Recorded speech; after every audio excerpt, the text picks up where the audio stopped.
Hi guys, welcome to Remain Indoors. I think we're gonna not faff about, and we're gonna get to it because for once, I've got everything ready. I'm not just gonna say, "Oh, let's start the stream, guys," and then I have to faff around while I remember to plug my soundboard in. That would be hugely unprofessional. So let's just crack on. No more delaying. Okay, no more fluffing, no more just filling in random words while I scrabble around to set volumes for things. All right, we're just going to go straight to it. No mucking about at all. I forgot to click record on the audio though. There we go. Good. Quiet in the cheap seats.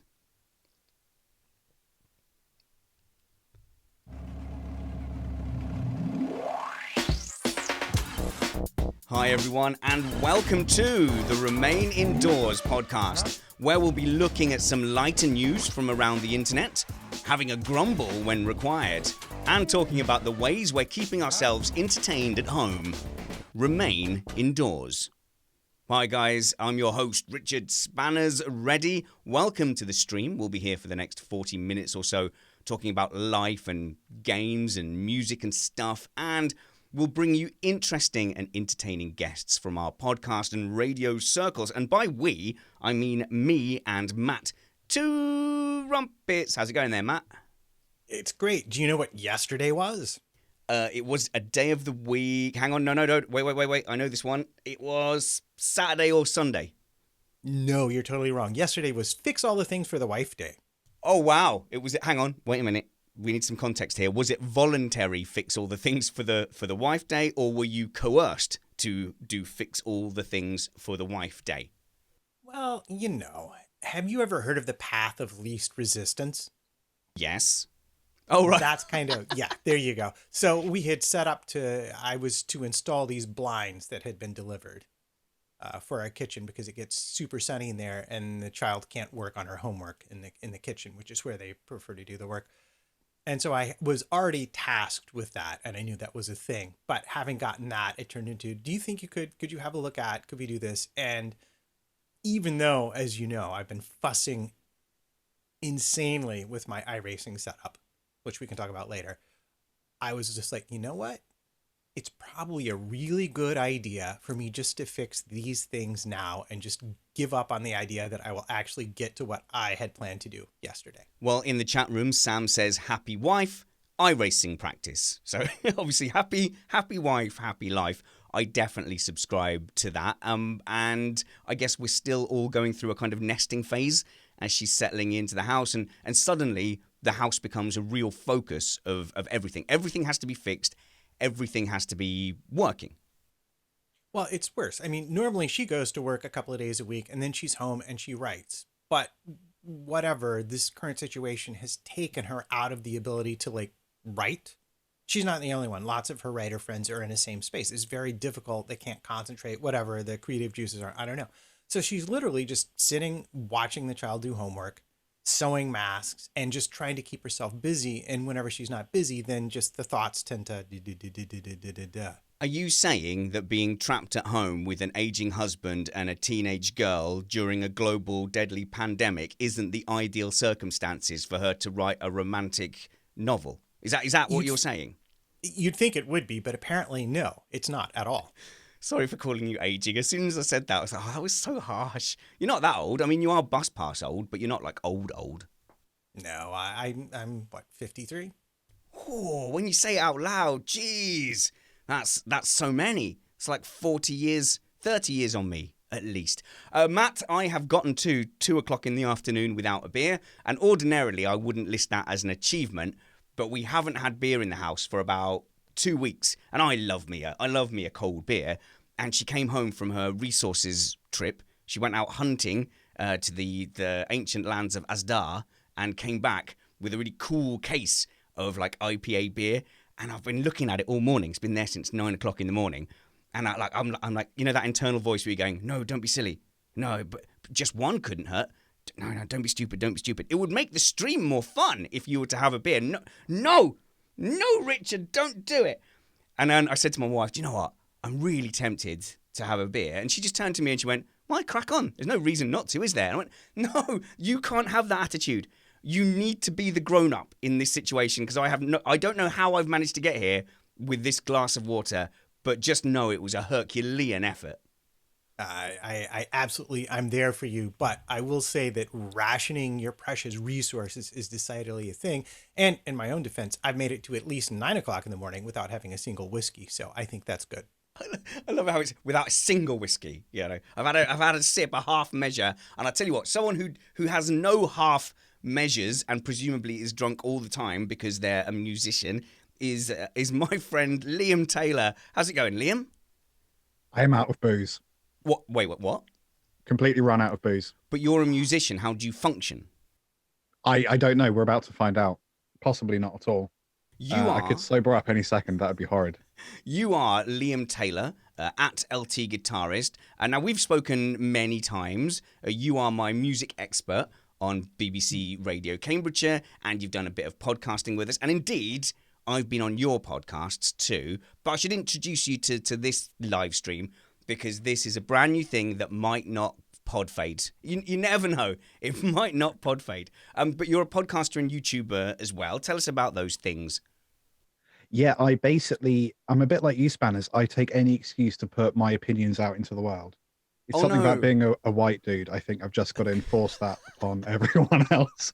Sorry, it's 30 seconds in. I'm already getting a bit No, real. I just remember something from, I think it was a Facebook post where someone said, you know, what's a podcast, mummy? And the mummy says, well, when a white guy loves his opinions very much, he ends up starting a podcast. But no. I mean, you're very wrong. I don't have strong opinions one way or the other out loud about anything important. But yeah, your podcasts are loads of fun. So Conversation Hat is my favorite, and it's not even a music thing. You just kind of pull improv stuff out of a hat. Yeah, it's that simple. We put a bunch of questions in a hat. Sometimes questions are sent in from listeners. Sometimes we just sit in a pub and come up with bizarre questions, put them in a hat, and then the whole podcast is me, my co-host Ben, and usually a third person from the creative industries or someone from the pub. That's why we've had you on, Spanners. Local weekend personality Richard Spanners Ready, surely. Yeah. So we pull the questions out the hat and we just do our best to answer them. And it could be philosophical. It could be, how is the world going to end? When are the aliens going to invade? What should I have for dinner tomorrow? Sometimes it'll just be the word fart on a post-it. Well, I think you asked me what animal head would I have if I had to have an animal head, and I picked giraffe because I was feeling a bit inadequate, because you are an incredibly tall, long person. Like you're ridiculously elongated. Like if future alien species find your remains, they will say, oh, these humans, they were giants of gigantic proportion, and that is why they skimmed all the resources. Look at the size of his femur and his foot bone. Do you know what I mean? So I was feeling a bit inadequate, which is why I picked giraffe, so I'd get a longer neck. Yeah, but the neck isn't part of the head, is it? Neck's a neck, head's a head. Different things. Is it not a package? Does the neck not come with the head? No, the post-it didn't say neck and head, did it? It said head. Well, I chose poorly. I definitely chose poorly. But then the comment I made, I don't know why, but when you're in that environment, you made everyone feel very relaxed. And I said something along the lines of, you said something along the lines of, you get neck pain or back pain or something. And I said, good, because I like it when tall people suffer and they deserve it. And then the next day, all over the internet is, Spanners says, I hate tall people. I like it when they suffer. And that was the quotation you put everywhere. Thank you.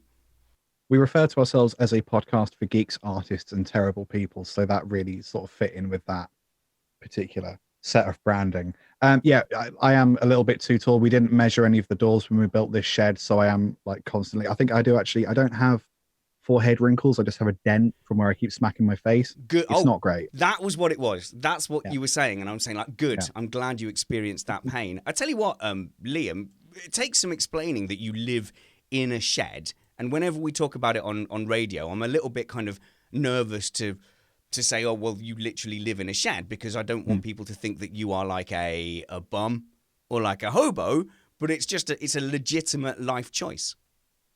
Yeah, there's a really simple answer. If you go to Rightmove and just search for rent prices in Cambridge, you'll understand why I live in a shed. It's a financial thing. Like I can't live in an actual apartment in Cambridge or a little tiny flat or even a bed sit or anything and still make music as a living. Like I would have to do some dramatic life changes, and I just don't want to because I've had normal jobs. I suck at them.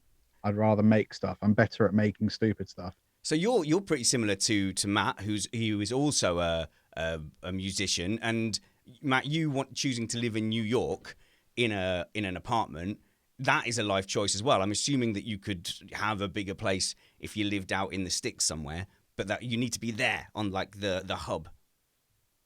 Yeah, I mean, there are plenty of people who do well outside of New York with music, or at least they did well. I lean more towards live performance and stuff like that. So I'm not anticipating having any sort of a career once this is over and done with, for a variety of reasons, especially here in the United States. So I'll have to figure out what I'm going to get up to next musically. But yeah, being in New York was where the action was. It's where I went to school. And so that's where all my connections were. And, you know, where my wife happened to live, who actually has a real job and makes loads of money. Well, not loads of money, but for the creatives, makes enough money for us to pretend like we're middle class every other Thursday.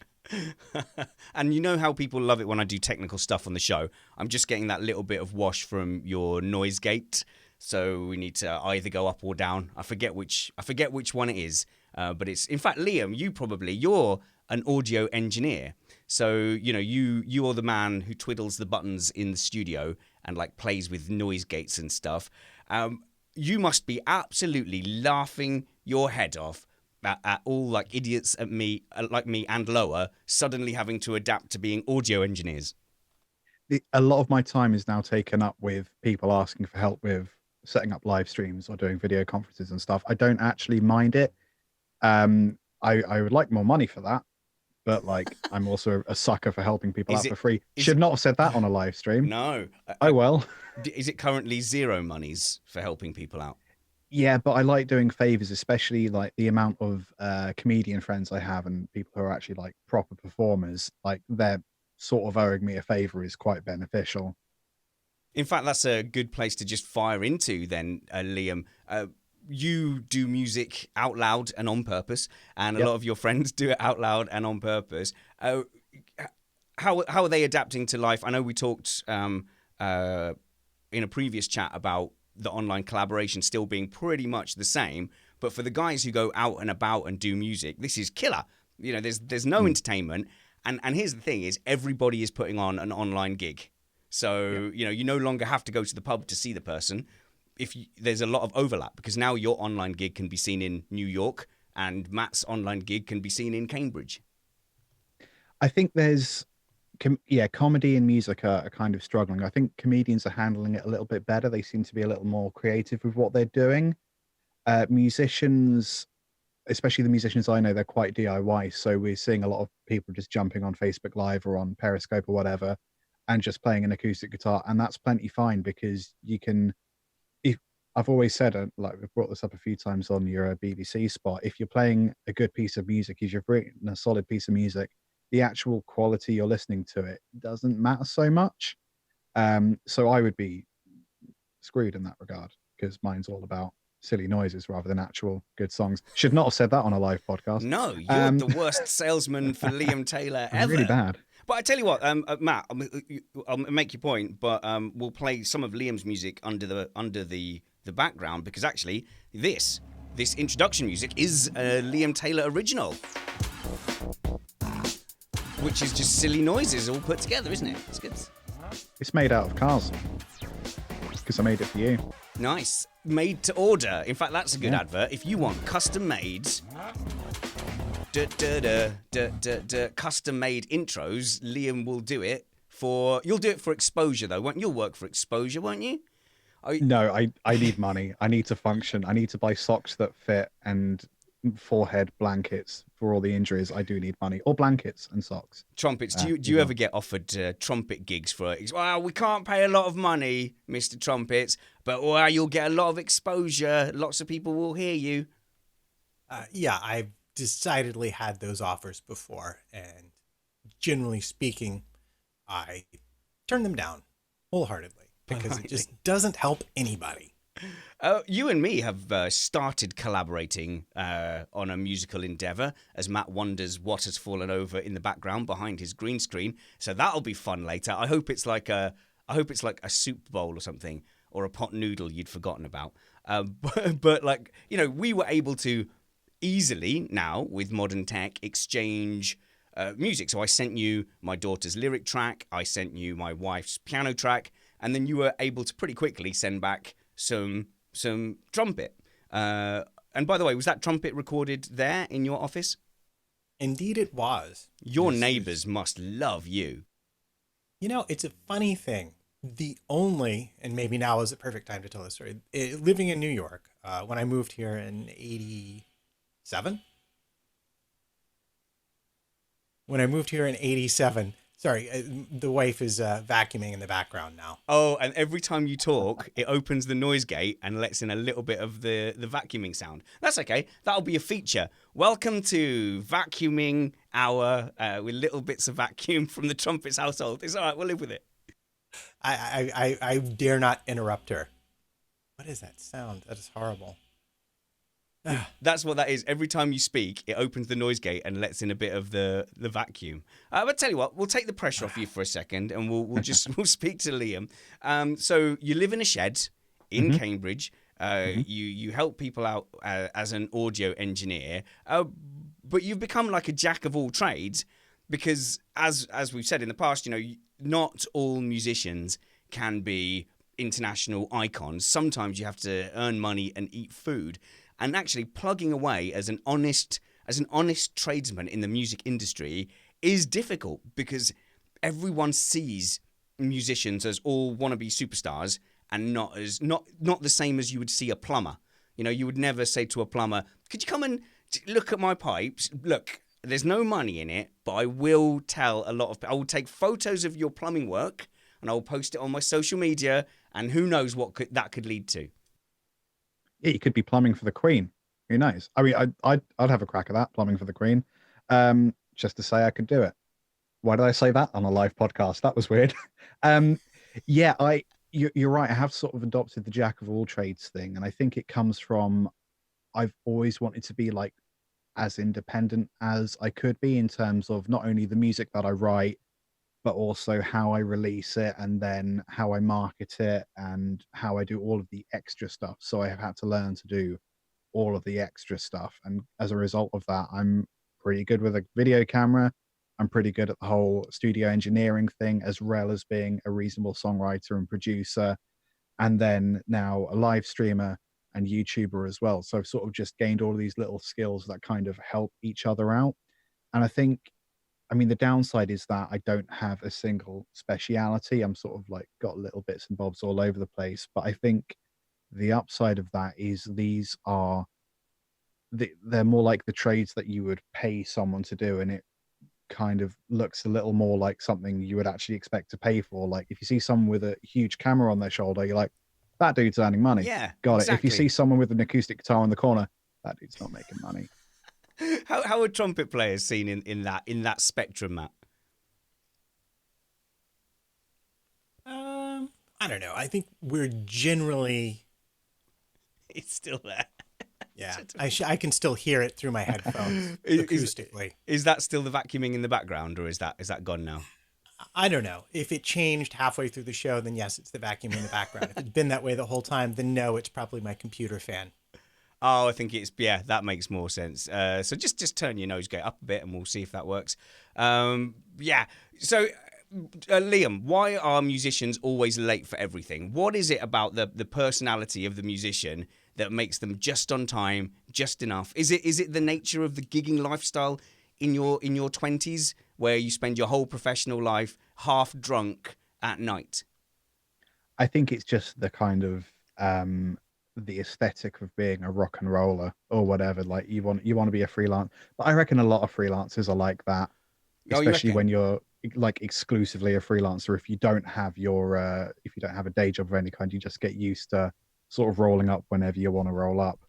Oh well, see, I started being a freelancer as a married man with children, so I've still got that. I couldn't if I work till 2 o'clock in the morning. I've still got to get up in the morning with someone going, "Dad, I spilt milk, and a tree face has got the last of the Cocoa Pops," and all that kind of thing. So, seriously, they argue over everything, especially at the moment.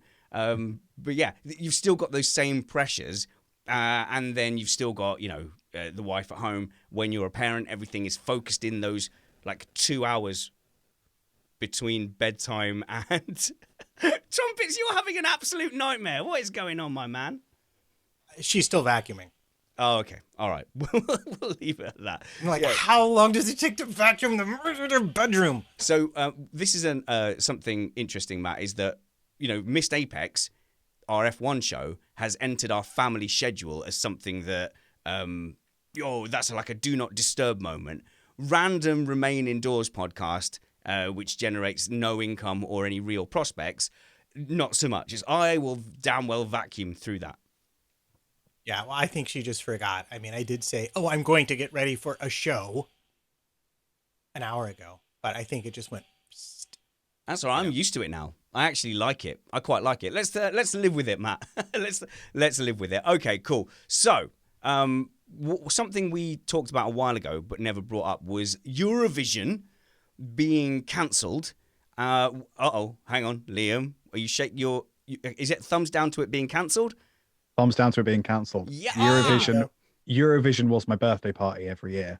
Love Eurovision. Have you seen the Iceland entry for this year? No.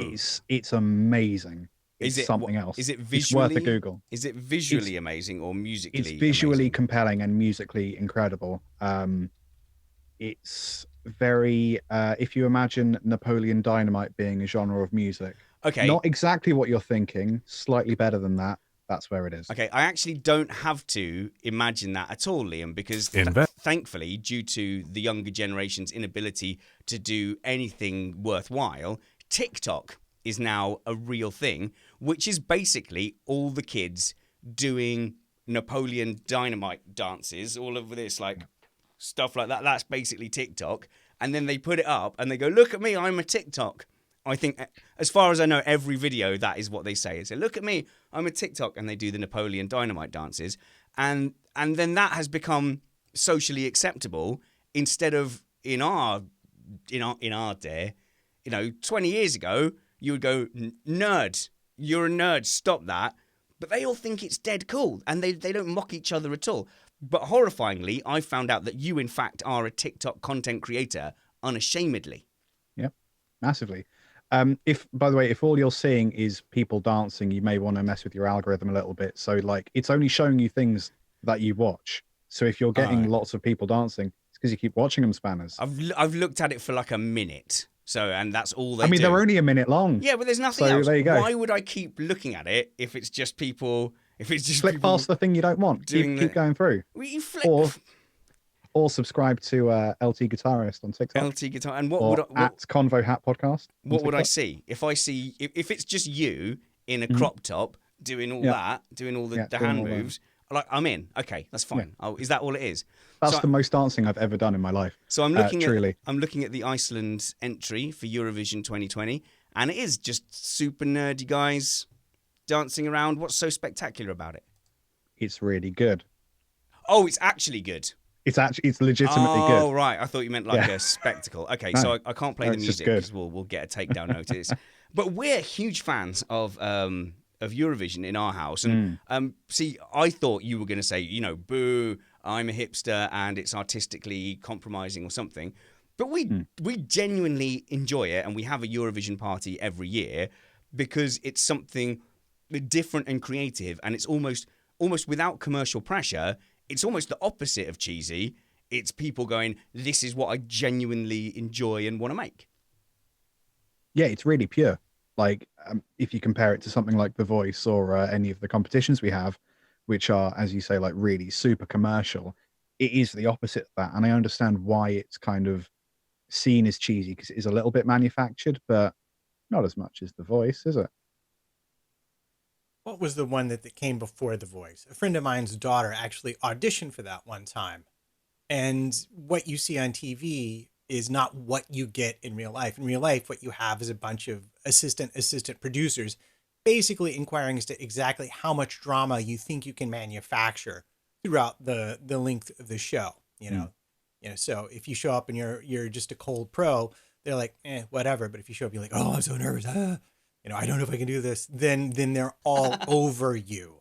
And to me, for all the reality shows, this has ruined them. Once upon a time, they just literally went and filmed you and you just did whatever you did. But now there's all sorts of people nudging and pushing to make more entertaining TV. And so it's not really, reality anymore. But Eurovision is a big thing in our household. And as the official household IT person, which I know will make Spanners laugh, it's always on me to be able to engineer a stream that we can watch on TV, and the wife makes snacks and we have drinks, and it's loads of fun. And it was a sad day when that got canceled in our house too. I have to say, just as a slight tangent there, you saying that, me laughing at you being an IT person, we do spend an awful lot of time, not just with you, sorting out things like your noise gate, vacuums in the background, people headbutting microphones, people... what thing? No, I already pressed that button. No, it's the same. It's the same setup I had last time. I haven't changed anything. And then my wife had to do her first bunch of piano lessons over video conference, and she came back into the shed, honestly, like fuming, and like started like just snapping at me. You know how you do when you like come home, kick the cat. I was the cat. And I went, hang on a minute. I said, calm down. Just look, what's wrong? Have you had a bad day? And she's like, do you have any idea what it's like trying to get somebody to do something over video conference when they can't even sit still, or what it's like to get them to change settings when you can't reach over and just press it for them? I'm like, yeah, no, I have got some idea, actually, being a podcaster and YouTuber. You've just described, my life completely. So some stuff does vary. But yeah, Liam, Eurovision, it's a big event, and I love the scoring. I love, we always have a bet on someone. We have Eurovision bingo. And I love watching the faces of the competitors. It's the most cruel thing during the scoring. Like, they really build it up. If one guy pulls ahead, they're like, how do you feel? You must be so happy. All your dreams are about to be realized. Oh, my God. I bet you'd be gutted if you lost from here. And then they do. And then you just see the tears. And there's nothing more refreshing than tears at 1:45 for Eurovision. Have you ever done themed snacks? That's what my part is all about. Themed snacks. We have the dessert from the host nation. Now, when I say we, there's very little involvement from my end except from the eating. But yes, our friend always comes around with the dessert from the host nation. For our part, we host it, so we let people come round and do it. Yes, there's a big miss. But why can't they very easily just do some kind of video version where? Can't that be seen as like a public service for them to go to their own little studio and get filmed? I think just the timing of it, because it was going to be, what's it, middle of May, isn't it? Late May. I think just the amount of time it would take to put the current event on hold, or, well, actually, if you do a live stream, you just got to put that in the bin, haven't you? Replace it with individual live streams from how many countries around Europe and the world? A lot. Like, that's going to be way trickier, like in only 2 months to try and sort that out. Oh, and actually, so just pause for a year, I guess. And we can't invite people over anyway, so I've completely forgotten about that. Yeah, that bit. I was going to say, you thought lag was bad between us. Can you imagine some of the countries and trying to get it all centrally done? And the bands would still have to be together in a space in order to play. And so, you were talking earlier, you're like, oh yeah, acoustic guitar. Yeah, no problem. Well, I play trumpet. I need at least a bass player. And then there you go. So for me, like, I would love to do an online performance, but whoever I'm performing with, I would have to be on a separate, we'd have to be on a call together. And as soon as you induce very much lag, it gets really difficult to play music together. So, that's why I was so happy to get that thing. And you're like, oh, make some music for me. I'm like, yes, I get to do the thing that I actually spent my whole life training to do. And we best get that done, actually, because I've been pushing that Ivy has done her little song. We should put that out. So little Vivi doing her song "Stay at Home." I think she's the only person who's written a song called Stay at Home or anything like that. I don't think anyone else has done it. Yeah. So we'll jump on that bandwagon first, writing about having to stay at home. We'll get that done. Where were we? Oh, yeah. Right. How come we can have a reasonable conversation here with a back and forth and it sounds relatively natural, but whenever they go to the judges on Eurovision, they go, okay, we now go to the Moldovan representative for their scores. And then there's the Moldovan representative is there for like 10 seconds going, hello, Luxembourg. Yes, we give 1 point. But it's always like, what are they doing? Are they bouncing it off Mars? They very well could be. I don't know. Might have to go to a satellite and back for them to get it. I mean, we get the same when you do like a TV news report. Like there's a little bit of delay between whoever's on location and whoever's in the studio. So it's like that plus a couple of countries, I guess. I think when you said bouncing it off a satellite, you were absolutely correct on that one, because their video signals travel by satellite, not through internet cables. Liam. Yeah, see, we're slightly more advanced than that. Than Eurovision. Liam, speaking of advanced, why don't you tell us about the app your personal friend was developing? It's quite technologically interesting. Friend of a friend or colleague of a friend. Colleague, friend of an ex-colleague. Yeah, that's vague. It's developed by, it looks like it's developed by University of Cambridge. I don't think it's released just yet. And you can find out about it if you go to covid-19-sounds.org. That just rolls off the tongue. I think what it is an app that's being developed where you can, if you have coronavirus or if you don't have coronavirus, you record particular phrases that they've stated and you record kind of your bodily noises. So like if your throat does a weird thing or if you cough or you sneeze or whatever. And I think the idea is it might use possibly some kind of machine learning to then determine Science. if someone else has the coronavirus, which is genius. So they reckon there's some kind of audio element to it. So I think they're looking for volunteers, for people, just if you have it, definitely, if you definitely don't have it or whatever, just go to covid-19-sounds.org. That's hard to say and I'm not even drunk yet. Have a look at the amp and see if you can contribute to that. Still drunk from yesterday would count as drunk, just so you know. Yeah. Are you don't drive, do you? Do you drive? No. Good Lord, no. So like you're weird. Like I'll get back to this app Thanks, in a second, man. but I was just Cheers. remembering how weird you are because you don't ever wear footwear. Like you're currently barefoot, aren't you? I don't even know that, but Yes. I bet you are. You are. Yeah, no, I am. I can show you if you want. Yeah, It might let's be do gross. it. Yeah, no, let's Okay. prove it. Let's prove How's it this that you gonna- are. Yep. Yeah, and I had to zoom out to fit that whole foot in. It's just weird. Like I can get like if you're comfy wearing bare feet at home, but like if you invite someone over, like I came to your shed, and by the way, come over to the studio and record a live thing with us. That sounds great. And then I go to the address, and the address is a shed. That was quite intimidating. And then a giant ginger man with a ponytail opens the door and says, "Yes, come into my shed." Yeah, it was quite frightening. I mean, I'm blonde, so there's your first problem. Oh, not that vote I'm now. defensive. Vote I don't now, care. chat Ginger room. people are fine. No, I think that you being offended by me calling you ginger is racist. Now, I don't throw the R word around lightly, but frankly, you forced me. Well, what are you going to do, Gingers? Come at me in a lockdown. Let's see what happens. I'll cough on you. Hang on, Trumpets no, is I can't apoplectic find- with rage. I was just thinking, and all those accents you did were not. Well, the thing is that that was an authentic Bolivian or something accent. I think Bolivia's a country, right? I didn't just make that up. Shall we Yeah, ask Sam rural his Bolivia. opinion? Oh no! Don't make me wheel out my Sam Harper, one of our listeners' impression, who's come and joined us at karting events. Or he gets a bit fed up at that just because I do a perfect impression of him that I use as a character in like all my audiobooks. Like I've got very limited vocal impression talents, so when I cotton onto one voice, that is like a character in every single book. Have I mentioned he's in the chat room right now? That's why I'm deliberately not doing it. But like, I've got my belligerent northerner voice. So whenever there's a slightly shady or objectionable person in a book, that's where I go to. Just the most offensive Yorkshire accent I can go to straight away. Is there a difference between northerners and belligerent Northerners. No, and I was being regionalist by saying that. Like as soon as like there's someone who's like a baddie, I just go straight for Northern because you can't trust them. That's the thing. You can't trust them. That's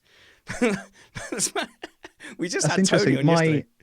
The Northern accent in my head is the opposite because I watched a lot of Sean Bean and Sharp.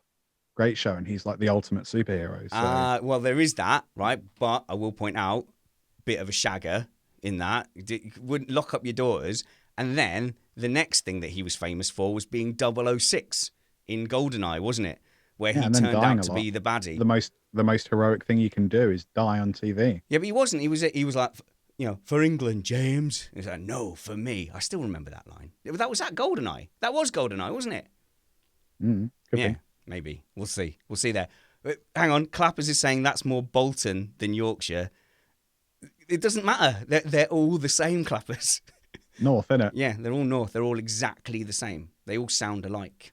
Regionalist. Right. That's not where the app. No. Before that, going back to the app, we were still talking about how weird you are. You're not wearing shoes. So surely when a guest comes around, though, you would just put shoes on. Or is that a power move where you're saying, hello, come in, look at my ginormous feet and be intimidated?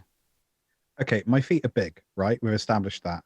So how is putting layers of socks or shoes going to make them smaller? Wow, it's like when like fat guys wear a t-shirt at the swimming pool. We can still see the shape, but we're still... I haven't got foot rolls, have I? I don't need to squish it inwards. It's just a solid lump. And if you put layers on a solid lump, it gets bigger, doesn't it? Just physics. For the sake... Yeah, but then I can't just see your gigantic toes wiggling around like serpents. But anyway, all I'm saying is, if I'd had eyes guests... are up here, Spanners. Eyes are up here.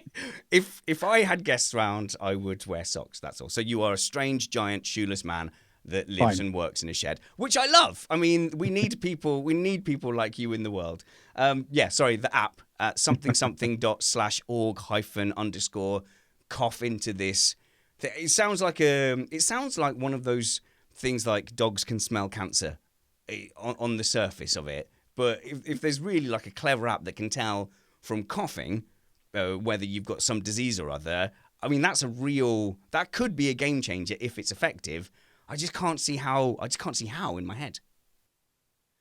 All I've got to imagine is there's got to be some kind of sonic quality to how you cough. It could be as simple as, if it's a dry cough, you've got coronavirus. If it's a wet cough, just blow your nose. I don't know. I'm not a scientist and I don't develop apps. Go look at the website.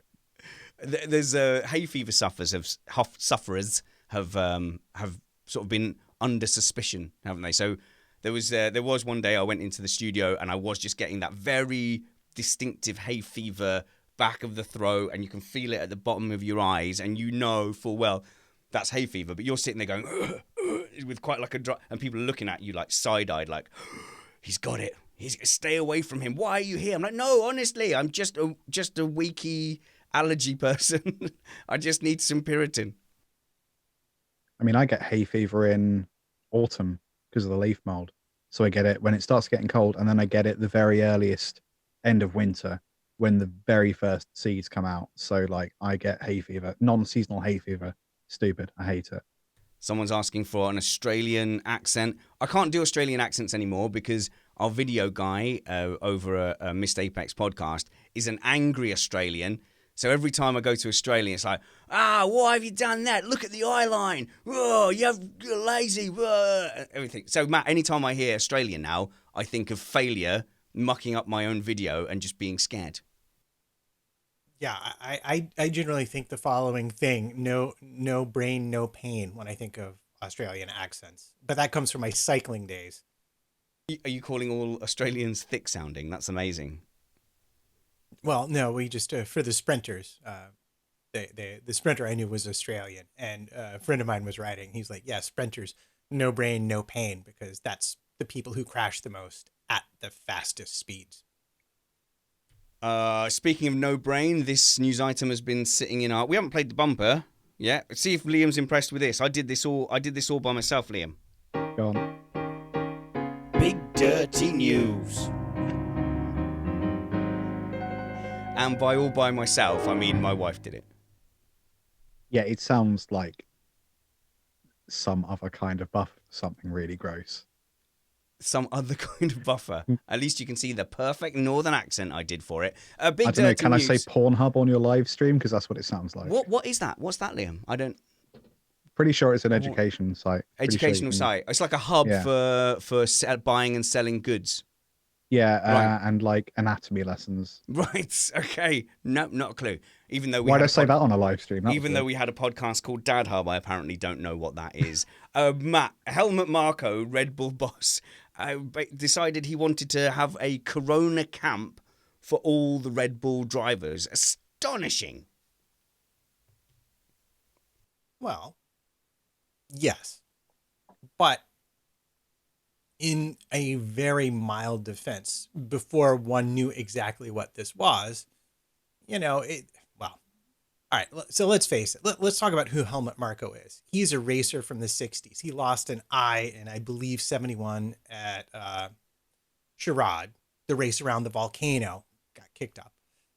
He is an old school person, and they used to have like chicken pox parties and parties to give each other the milder diseases early so that you didn't get the nastier disease later on. It's not an unknown idea in human history, but given the fact that if it goes wrong, you get really, really sick and your lungs can be scarred for life, not the bestest of ideas, really. So that's one of those where maybe we could put it down originally to just like, oh, we're kicking it around ideas. How are we going to get the team ready if we have to go back to work? But I'm not convinced that it was 100% we must do this and we will do this regardless kind of thing that it might be being made out to be. It was a strange admission that he had that idea, but then in that quote as well, he was quoted as saying it was not received well by the rest of the Red Bull team. So that's at least there's some reassurance there that at least the rest of the Red Bull team was like, no, dude, that's okay. I get where the logic came from. I get what you're thinking. But no. But yeah, his thinking was, well, kind of get it all out of the way. And then by the time the F1 season rolls around again, they're all ready and fit to go. But thank goodness there was some kind of check and balance there, because I think that would have gone down in history. Yeah, and you can't overlook the fact with people like that sometimes like they have almost Nick-like humor. It is so dry that you like he might have brought it up as a joke and everyone took him seriously, and so he was just like, I don't know. I mean, come on, it's Helmut Marko. Who knows? Who knows the truth of that? But yeah, it is given everything that's happened since, it is a bit of an odd story to be telling on yourself. Well, do you know what? We've all had these thoughts as the pandemic has unrolled, and because we're all trying to problem solve and we're all trying to get things done. Yeah. And I was like, when I thought we were going to do widespread testing, which I guess we're just not doing it for some reason. People have even stopped asking, but to me it just seems like the quickest way back to the country getting back on its feet would be at least knowing exactly what it is we're dealing with. We don't know right now. But, the thought came to my head, which I dismissed immediately, was, well, once you've got it, you can, like, go and socialize with other people who've got it. So, like, if you could somehow know that my kids have had it and our friends' kids have had it, okay, well, they're allowed to go play now. But then you go, but then you would just get people lying about it, wouldn't you? No, I'm fine. It's like the birth control of 2020, isn't it? No, yeah, I've had it. Look, here's my internet certificate. I think you can get it twice. I don't know where I read that. That could be misinformation by this point, but I did hear somewhere that you can get it twice. So if you're being smug and hanging out with other people that have got it, you're just going to get it again. Yeah, so I can't cite my source there, so it could be bull, I don't know. We definitely not doctors, but the more that's a good example though of why my argument or my thought on it was immediately dismissible. So we can kind of forgive Helmut Marko for like working through some plans. I was even thinking you could have a climbing center where half of it is for people who've had it and half is for people who haven't. And just go, no, you're stupid. Just take the advice, stop it spreading, stay at home, etc. But I am not an internationally known racing boss, and therefore my little comment that I had in the woods to my wife doesn't get aired. Yeah, I think just right now, an abundance of caution is the principle everyone should adopt. We don't know the full extent. We don't know exactly how anything works. So stay home, do what you're asked to do, and do it not just for yourself, but do it for the people around you. In other words, stop being so selfish, please. And as my little boy said, because my kids have reacted differently. Sorry, I talk about my kids sometimes. It's a thing, right? My kids have reacted differently to this scenario. Tree Faces, my little 9-year-old boy, his reaction was very much, why would I mind being at home? All our stuff is at home. And like, he loves his stuff. So like, when it gets to the weekend after a busy week of school and clubs and things, and we're going, come on, let's go out to a lake. Let's go out to the theatre. And he's thinking, I have been at school all week doing all these clubs. It is Saturday. I want to be in my pajamas. I want to play Xbox. I want to play with my Lego. I want to play with all this stuff. Because normally it's like, wake up in the morning. Oh, there's my stuff. I can't play with it though. I've got to go to school. Get back from school. I'm going to play with my stuff. Now I've got to get ready for the club. Okay, come home from the club. Okay, bedtime. Oh, never. So Tree Face is dead happy because he's getting to play with all his stuff. But little Vivi, she is like a little social butterfly. So she's adapted to it very differently because she's used to being the boss, really. But in our house, she's the little baby still, and she always will be forever and ever. And when I explained that to her, she cried. So I stopped doing that now. But I'm just like, but V, you're still teeny tiny. But in every other situation, she's the queen bee. She's the boss. She's the boss girl. Everyone follows what Vivi does. So we've had to start putting her in charge, Matt, of little sessions, and like saying, we've said like, okay, for the next 45 minutes, you're in charge, and we've done that twice now. One, you'll like this, Liam. We played the improv game where you do one word each, and then you write down the words, and that sort of worked. And then the other one was she did a maths quiz for everyone. And I won. Just so we know. I'm just saying. I won. Yeah, just give Tree Face another year or two, and I think you'll be put in jeopardy. Yeah. They only got one wrong, to be fair. It wasn't a very hard quiz. So what's hilarious about that is obviously our daughter at 15 is home as well. And unlike Vivi, she very much doesn't necessarily want to be in charge. So we take regular family walks, and they've opened up the cemetery, the big Greenwood Cemetery close to our house. So it's a great place to go walk because there's a lot more room and you can stay far away from other people walking, unlike Prospect Park, which is, as far as I can tell, probably going to be the next nexus of transmission because you just can't fit enough runners and cyclists into the roadway. Is it filled with gold? Close to each other. Is it Prospect Park? Is that where people go to like mine for gold and stuff? Yeah. Okay, well, anyway, our daughter is a bit famously indecisive. And so now whenever we come to any of the many winding choices to be made, we will stop and demand that she choose. And it's hilarious to make her to do this to her. They're like, okay, you pick. And she's like, And we're like, nope, gotta pick. It's really a lot of fun. Love it. You've got to give them a bit of responsibility or they'll end up like Ensign Kim off of Star Trek Voyager and forever a lieutenant. Okay, let's end quickly on how to make not posh things posh. I was really, really proud of myself, Liam. So I'm gonna get some suggestions from you as well. I've got two, right? I was having my pot noodle, right? I love me a pot noodle.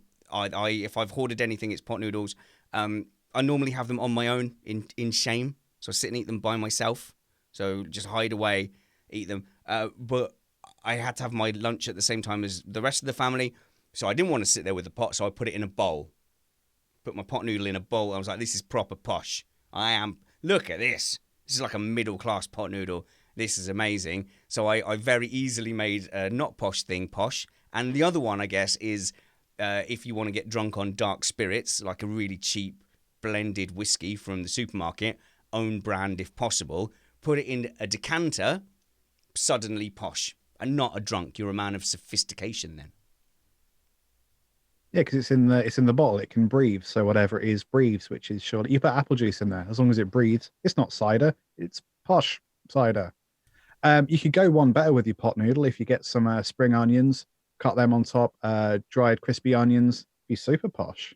What, so the pot noodle? Yeah. Right, Liam, you're describing Yeah. cooking. You've listed No. ingredients. No. So you've already got the pot noodle. So we're disregarding that that's technically cooking. You've boiled the kettle, you've put it on the pot noodle, fine. Spring onion, maybe wash them, but then just chop them up on the top. Dried onions out of bag on the top. Perfect.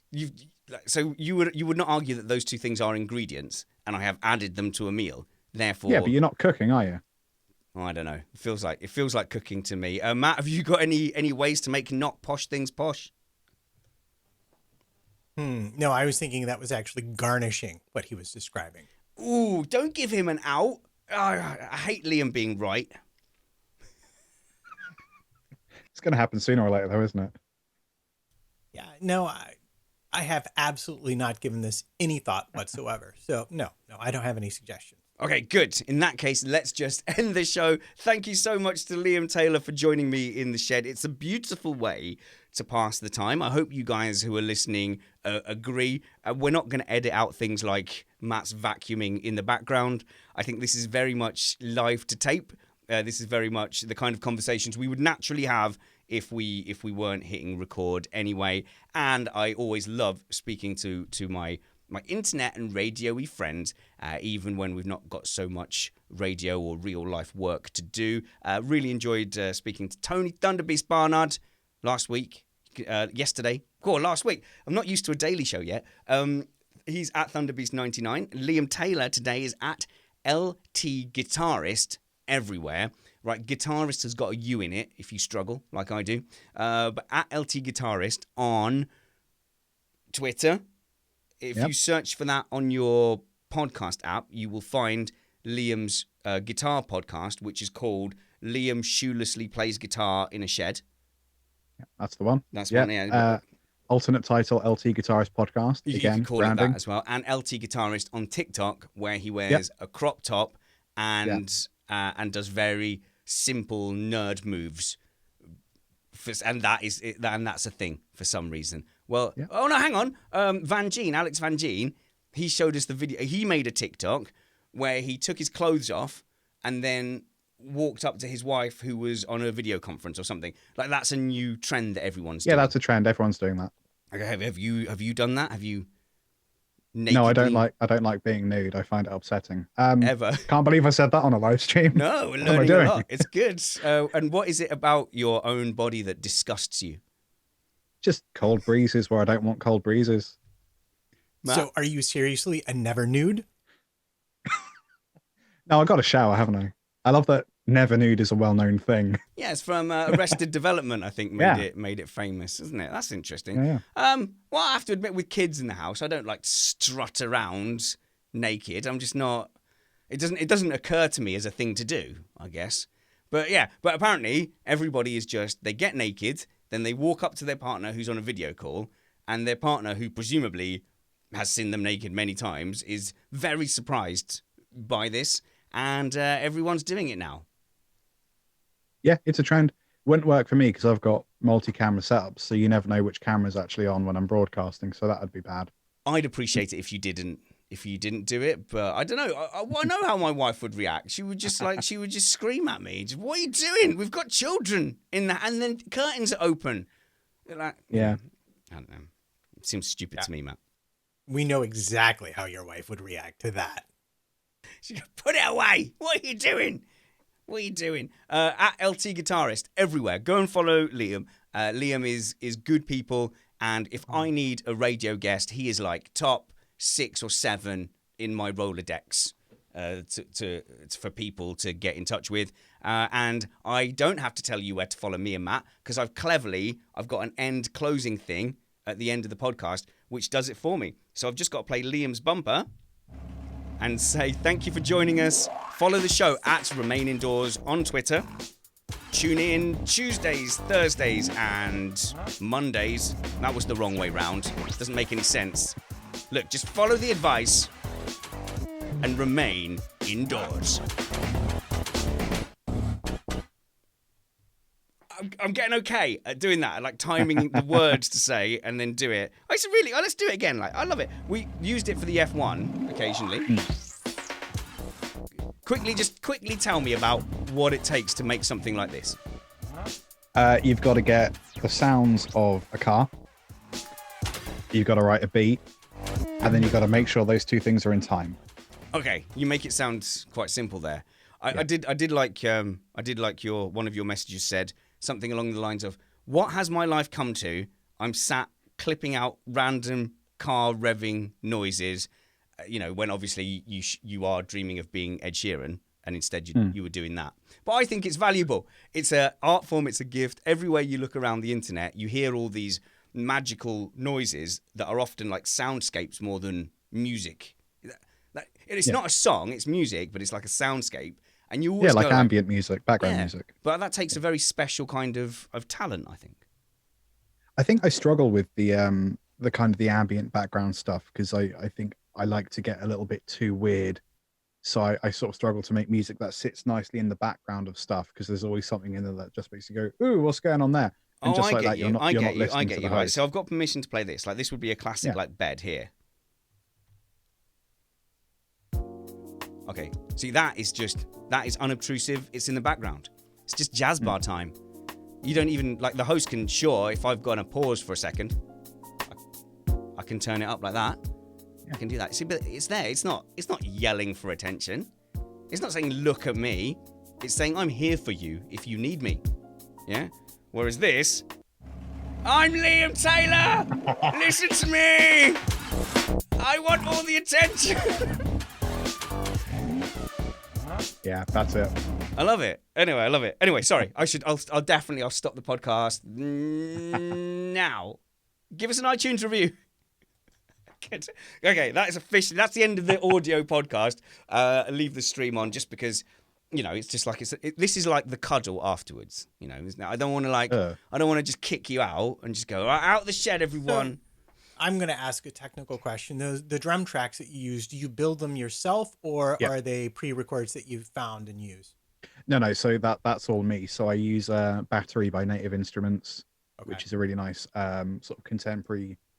So I think it's sort of designed for like dubstep and hip hop, but you can do some sort of kind of funky stuff in there. So I'll either use that or I'll write drum parts in Kontakt using Studio Drummer. Right. And I've sort of gotten good at writing realistic sounding drum parts in MIDI. So like everything's from scratch. The only thing that is sampled is the car sounds, but then they're mangled in a variety of ways. So like you've transformed them. They're transformative. Exactly. Yeah. That's where I've had to learn about all the copyright and everything. Because at first, when you're making content on YouTube, you just go, "Oh, I need a picture of a thing." So you just clip it out and and then you go, "Oh no, that is a branded thing. I'll just use that noise." You just don't think about it. But actually, there's a Liam Taylor behind there somewhere who is like, "No, I make money from doing that. You're just stealing food from me."